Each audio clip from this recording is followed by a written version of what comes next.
Bill, what are the legal implications of this arrest warrant? Well, very simply, it means that if Putin ever sets foot outside of Russia, in almost every country of the world, that country that he sets foot in would be obliged to arrest him and deliver him to the International Criminal Court at The Hague to face trial for war crimes. That's the what the warrant says. And now, of course, many people are saying that it doesn't matter. He's not going to be delivered to The Hague. But some of those names that you just mentioned before of either sitting presidents or ex-presidents, Milosevic laughed it off and he ended up dying in The Hague. Of course, Gaddafi was never faced trial, but he had his own tough times.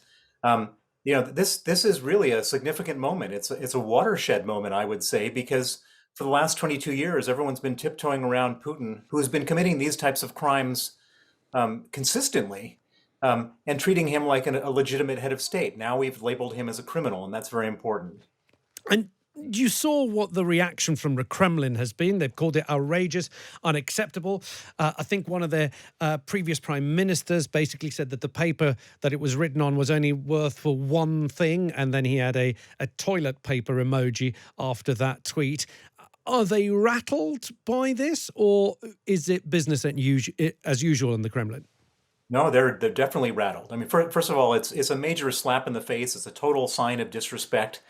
They're all saying, this is all about this war and this conflict is all about the United States. Well, the United States is not even a member of the International Criminal Court. This is, every other country in the world other than the United States and a few others. And there's one other feature of this which is really important to point out, which is not Vladimir Putin, but the second person, Maria Lvova-Belova. She's a 38-year-old Russian woman, government official in charge of she's the children's rights, the ombudsman. Now, she is a servant of Vladimir Putin. She's a government official, and she's now facing the war crimes tribunal in The Hague. And that sends an extremely scary message to every other person in the Russian government who is saying to themselves, do I really want to be a war criminal after this is all over? Do I really want to have my life completely ruined and never set foot out of the country? Possibly being arrested wherever I go, possibly being handed over by a future government.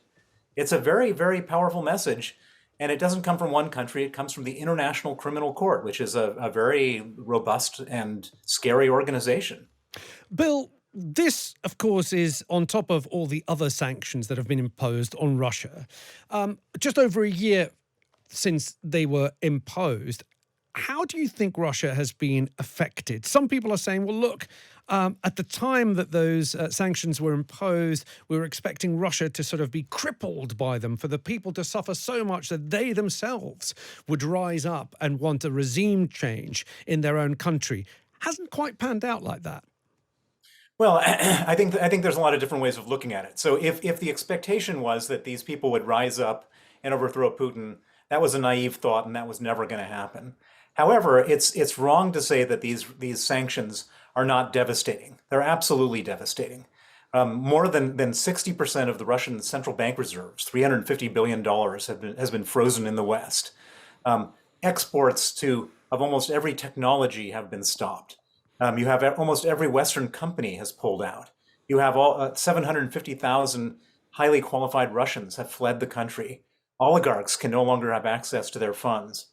This is not a good situation for Russia, for their economy, for their people. And I know for a fact, I've heard it with my own ears, how upset and how overwhelming these sanctions are. It's not a pleasant scenario for Russian people by any measure.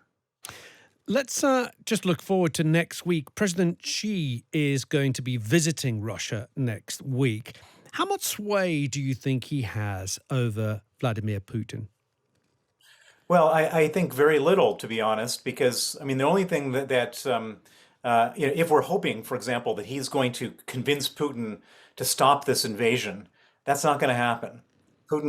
He's dead set. He's on a mission. He's escalating. He will continue to escalate. That's all he knows how to do is escalate.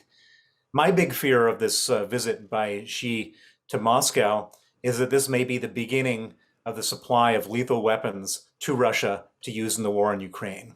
And if that were to happen, it would be a game changer for Russia, who are actually losing on the battlefield right now, and it will cause immeasurable death and damage to more people in Ukraine. And it could change the balance of power in this war.